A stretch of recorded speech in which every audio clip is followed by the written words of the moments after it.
नमस्कार साथियों, ज्ञानार्पण एकेडमी में आपका स्वागत है। तो उम्मीद है आप सब लोग अच्छे होंगे और मैं भी अच्छा हूँ।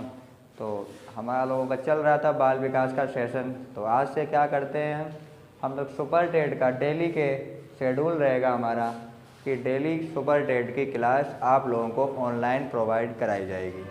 ठीक है, तो हम लोग सुपर टेट का पढ़ना शुरू करेंगे क्योंकि टेट का उम्मीद है सभी का रिजल्ट बहुत अच्छा रहा होगा। हमारी संस्था से आप लोगों ने इतना जो हम लोगों पर भरोसा जताया है, तो हम लोग उम्मीद भी है कि आप लोगों ने सभी ने अच्छा किया होगा। नंबर भी मेरे ख्याल से सभी के अच्छे आए होंगे। तो अभी क्या कि हमारी संस्था की तरफ से ये किया गया है कि सुपर टेट की ऑनलाइन क्लासें आपको डेली प्रोवाइड कराई जाएंगी। शायद आप सभी लोग हमसे वाकिफ़ होंगे, मेरा नाम आशुतोष है और हम आपको डेली सुपर टेट की क्लासें प्रोवाइड कराएंगे। साइकोलॉजी की क्लासें डेली प्रोवाइड कराएंगे। तो आज से हम स्टार्ट करते हैं वैयक्तिक विभिन्नता से। तो वैयक्तिक विभिन्नता अपने आप में एक मोस्ट इम्पॉर्टेंट चैप्टर है और कोई भी आप पेपर उठा के देख लें, सुपर टेट के भी 2 बार पेपर हुआ है। इसके बाद आपका अगर टेट का भी अगर आप उठा के देखेंगे तो वैयक्तिक विभिन्नता अपने आप में एक बहुत ही मोस्ट इम्पॉर्टेंट चैप्टर है। तो यहाँ से क्वेश्चन बनने की बहुत सारी संभावनाएं रहती हैं। तो क्या करते हैं हम लोग वैयक्तिक विभिन्नता के बारे में आज हम लोग विस्तार पूर्वक से पढ़ेंगे और उम्मीद है आपकी जो भी अभी तक समस्याएं आती होंगी, आगे ये वीडियो देखने के बाद आपको कोई समस्याएं नहीं मिलेंगी। तो साथियों, आप हमारे साथ जुड़े रहें और ये वीडियो आपके लिए बहुत ही हेल्पफुल वीडियो होने वाला है। ठीक है, शुरू करते हैं। तो टॉपिक है हमारा क्या, वैयक्तिक विभिन्नता।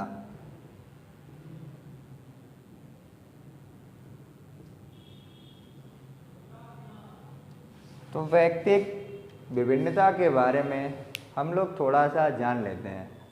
तो वैयक्तिक विभिन्नता का सर्वप्रथम अध्ययन किसके द्वारा किया गया? एक फ्रांसीसी गाल्टन महोदय के द्वारा किया गया, जो रहने वाले कहाँ के थे? ब्रिटेन के। तो नाम से ये नहीं हो सकता है कि इनका नाम फ्रांसीसी गाल्टन है तो ये रहने वाले कहाँ के होंगे? फ्रांस के होंगे। ऐसा कुछ भी नहीं है। तो गाल्टन महोदय जी कहाँ के रहने वाले थे? ब्रिटेन के रहने वाले हैं। तो वैयक्तिक विभिन्नता पर सर्वप्रथम अध्ययन किसके द्वारा किया गया? फ्रांसीसी गाल्टन के द्वारा किया गया।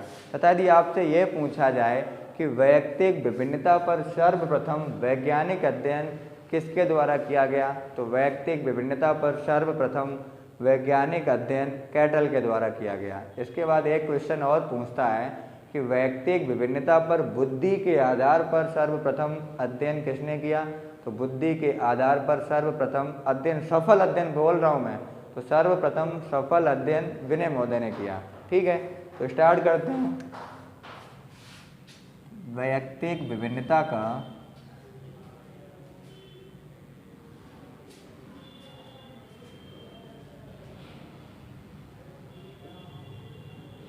का जनक, वैयक्तिक विभिन्नता का जनक फ्रांसिस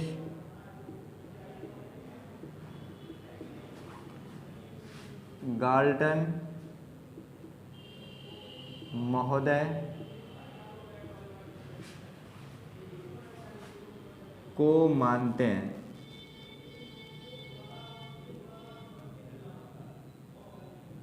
जिन्होंने दुनिया में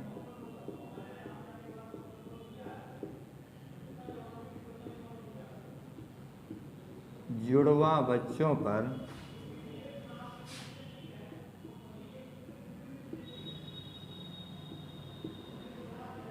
अध्ययन किया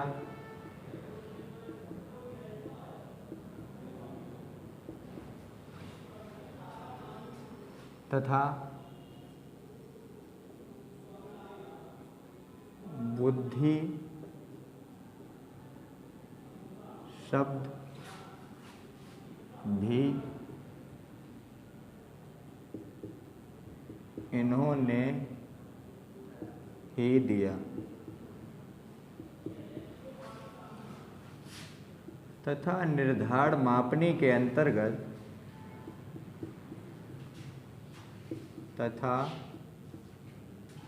निर्धारण मापनी के अंतर्गत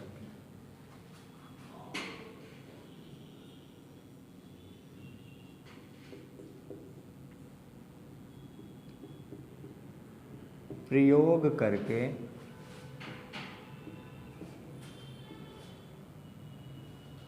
यह निष्कर्ष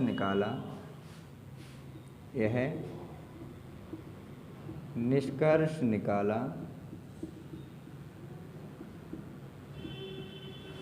कि दो बच्चे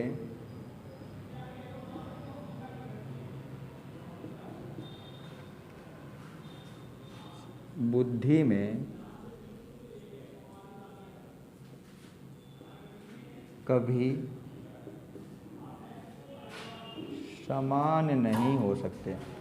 बुद्धि में कभी समान नहीं हो सकते, अर्थात उनमें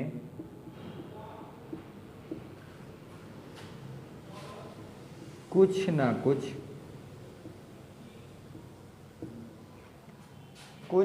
कुछ अंतर पाया जाता है।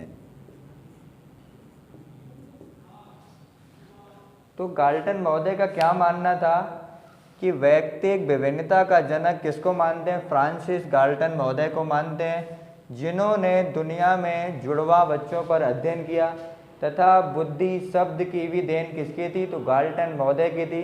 तथा इन्होंने निर्धारण मापनी में प्रयोग करके यह निष्कर्ष निकाला कि दुनिया में दो बच्चे कभी बुद्धि में समान नहीं हो सकते, अर्थात उनमें कुछ ना कुछ अंतर पाया जाता है।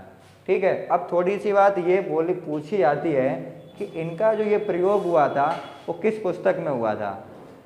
तो फ्रांसिस गाल्टन महोदय का प्रयोग किस पुस्तक के अंतर्गत हुआ था? यह पुस्तक अभी आपका जो टेट हुआ था, जो 23 जनवरी को आपका टेट हुआ था, उससे पहले आपका 28 दिसंबर या नवंबर के आसपास जो टेट आपका प्रस्तावित था, उस पेपर में वो पुस्तक भी पूछी गई है। बहुत ही फेमस पुस्तक थी। तो पुस्तक का नाम था क्या? Hereditary of genius. तो लिख लें, नोट करके, ये पॉइंट आप एक नोट कर लें। इनका यह अध्ययन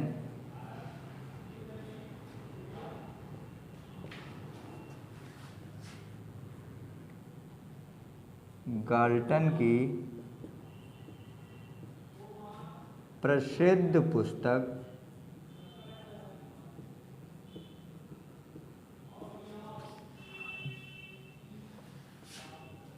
हेरिडेटरी ऑफ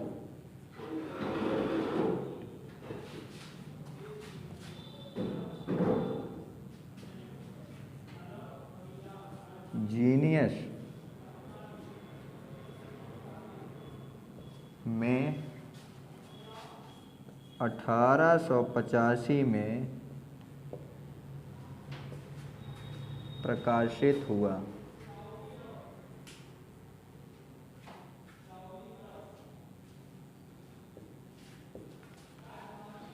तो अभी आपकी हेरिडेटरी ऑफ जीनियस 2019 के सुपर टेट में और शायद 2018 के सुपर टेट या 19 के सुपर टेट में यह पुस्तक पूछी गई है कि हेरिडेटरी ऑफ जीनियस किस मनोवैज्ञानिक की पुस्तक है। दूसरी बात, अभी आपका जो 28 नवंबर को जो आपका टेट प्रस्तावित था, उसमें भी आपकी यह पुस्तक पूछी गई है। वो पुस्तक कौन सी? कि हेरिडेटरी ऑफ जीनियस किस मनोवैज्ञानिक की पुस्तक थी?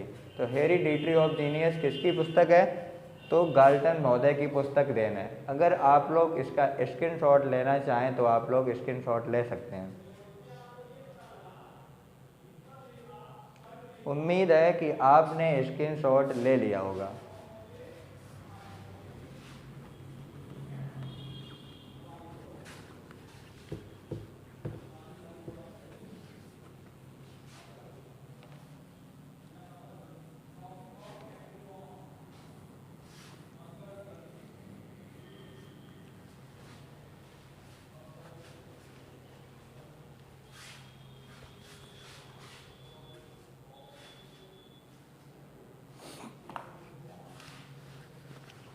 अब अब हम लोग बात करते हैं कि वैयक्तिक विभिन्नता से संबंधित कुछ कथनों के बारे में कि विभिन्न मनोवैज्ञानिकों ने वैयक्तिक विभिन्नता के लिए क्या क्या बोला।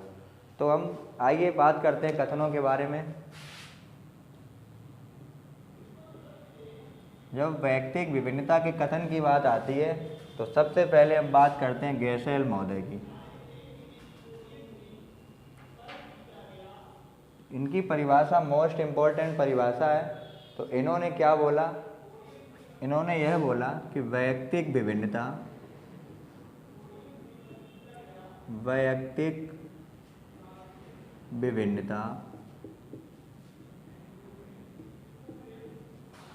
उतनी है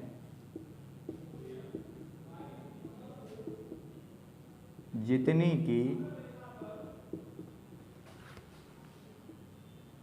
मानव जाति, जितनी कि मानव जाति। तो इनकी परिभाषा मोस्ट इम्पॉर्टेंट परिभाषा है कि गैसेल महोदय ने क्या कहा कि वैयक्तिक विभिन्नता उतनी है जितनी कि मानव जाति। बहुत ही अच्छी परिभाषा, एकदम धांसू और दमदार परिभाषा। और बात सही है कि प्रत्येक व्यक्ति की सीखने की क्षमता, लिखने की क्षमता, उसका रंग, उसका रूप, उसकी कद, उसकी काठी, प्रत्येक व्यक्ति की अलग अलग होती है। अर्थात इनका मानना ये था कि वैयक्तिक विभिन्नता उतनी है जितनी कि मानव जाति। अगली कोटेशन स्किनर महोदय की, मोस्ट इम्पोर्टेंट कोटेशन ये वाली।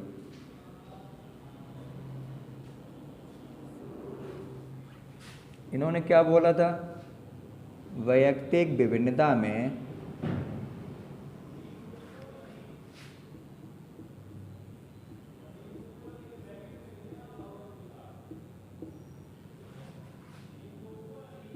संपूर्ण व्यक्तित्व का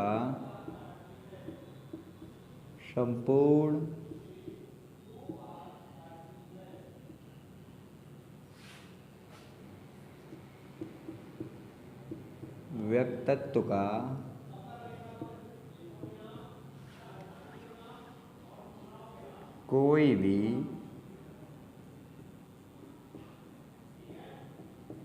ऐसा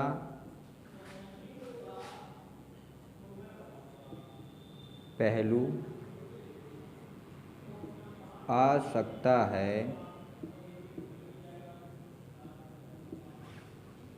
जिसका मापन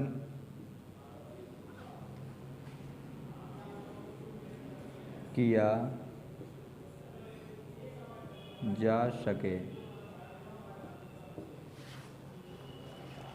तो स्किनर महोदय की परिभाषा क्या है कि वैयक्तिक विभिन्नता में संपूर्ण व्यक्तित्व का कोई भी ऐसा पहलू आ सकता है जिसका मापन किया जा सके। तो ये परिभाषा किसकी है, स्किनर महोदय की। आप लोग स्क्रीनशॉट लेना चाहें तो आप लोग ले सकते हैं।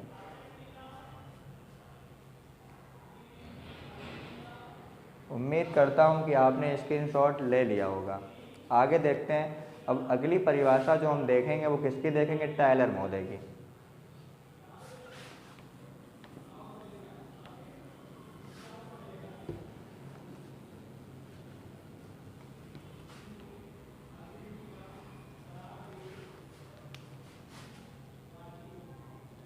अगली कोटेशन हमारी है किसकी, टायलर महोदय की।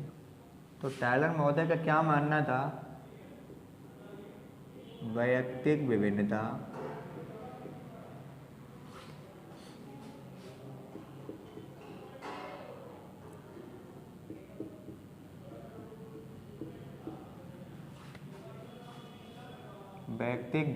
में एक व्यक्ति से दूसरे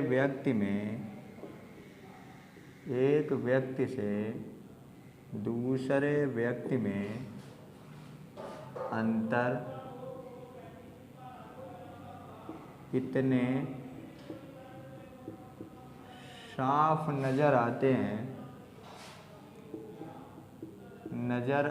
हैं की वैयक्तिक विभिन्नता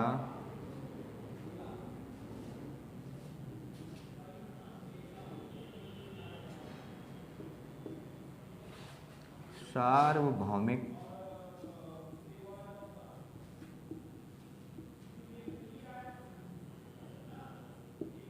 प्रतीत होती है या नजर आती है।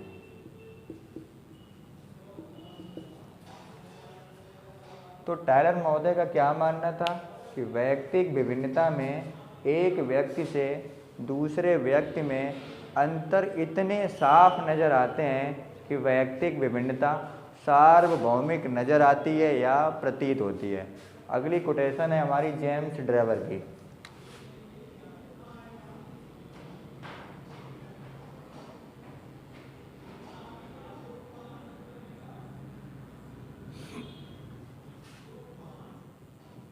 वैयक्तिक विभिन्नता में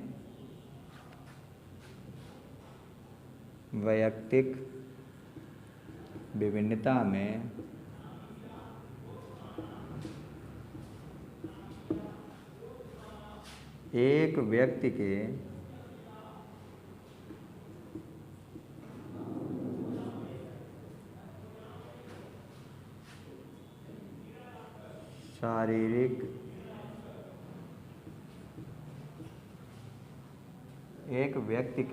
शारीरिक मानसिक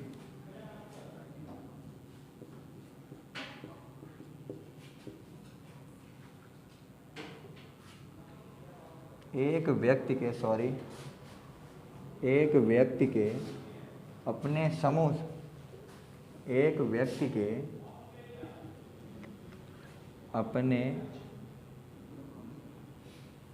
समूह के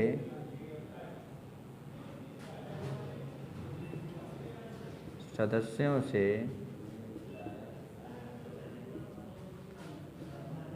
शारीरिक मानसिक गुणों के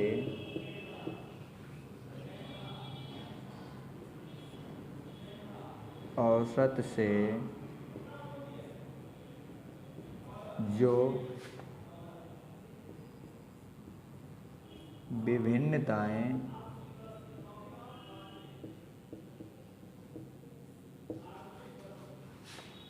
रखता है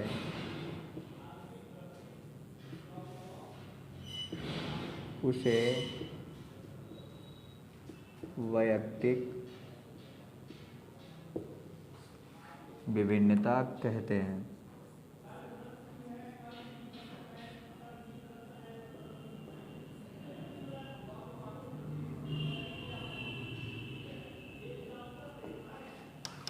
तो देखिए दोस्तों, जेम्स ड्रेवर की परिभाषा क्या है। वैयक्तिक विभिन्नता में एक व्यक्ति के अपने समूह के सदस्यों से शारीरिक मानसिक गुणों के औसत से जो विभिन्नताएं रखता है उसे क्या कहते हैं, वैयक्तिक विभिन्नता कहते हैं। तो उम्मीद करते हैं कि 4 कोटेशन हमने आपको बताई। पहली कोटेशन किसकी बताई, गैसल महोदय की। अगली कोटेशन आपको बताई स्किनर महोदय की। अगली कोटेशन हमने बताई टायलर महोदय की। और ये लास्ट में जो कोटेशन बताई आपको जेम्स ड्रेवर की। तो गैसल महोदय ने क्या कहा था कि वैयक्तिक विभिन्नता उतनी है जितनी कि मानव जाति। इसके बाद स्किनर महोदय ने क्या कहा कि वैयक्तिक विभिन्नता में संपूर्ण व्यक्तित्व का कोई भी ऐसा पहलू आ सकता है जिसका मापन किया जा सके। इसके बाद हमने आपको अगली कोटेशन लिखाई थी टायलर महोदय की। तो टायलर महोदय ने क्या कहा कि एक व्यक्ति से दूसरे व्यक्ति में अंतर इतने साफ नज़र आते हैं कि वैयक्तिक विभिन्नता सार्वभौमिक प्रतीत होती है। अगली कोटेशन जेम्स ड्रेवर की कि वैयक्तिक विभिन्नता में एक व्यक्ति के अपने समूह के सदस्यों से शारीरिक मानसिक गुणों के औसत से जो विभिन्नताएं रखता है उसे वैयक्तिक विभिन्नता कहते हैं। उम्मीद करते हैं कि आपको ये परिभाषाएं समझ में आई होंगी। अगले वाले पार्ट में हम वैयक्तिक विभिन्नता के प्रकार के बारे में बात करेंगे। अभी कुछ चीज़ें अभी इसमें बाकी रह गई हैं। जैसे पिछली बार अभी DSSB में एक बार क्वेश्चन पूछा गया है कि वैयक्तिक विभिन्नता पर सर्वप्रथम वैज्ञानिक अध्ययन किसके द्वारा किया गया। तो आपके लिए ये क्वेश्चन भी हो सकता है, आप लोग हमें कमेंट बॉक्स में इस क्वेश्चन का आंसर बता सकते हैं कि वैयक्तिक विभिन्नता पर सर्वप्रथम वैज्ञानिक अध्ययन किस मनोवैज्ञानिक द्वारा किया गया। और दूसरा क्वेश्चन आपके लिए ये है कि बुद्धि के आधार पर वैयक्तिक विभिन्नता पर सर्वप्रथम अध्ययन किस मनोवैज्ञानिक ने किया। तो नमस्कार, मिलते हैं आपसे अगले टॉपिक को लेकर। इसी टॉपिक में जो चीज़ें रह गई हैं उसको लेकर अगले पार्ट में मिलते हैं। नमस्कार जी।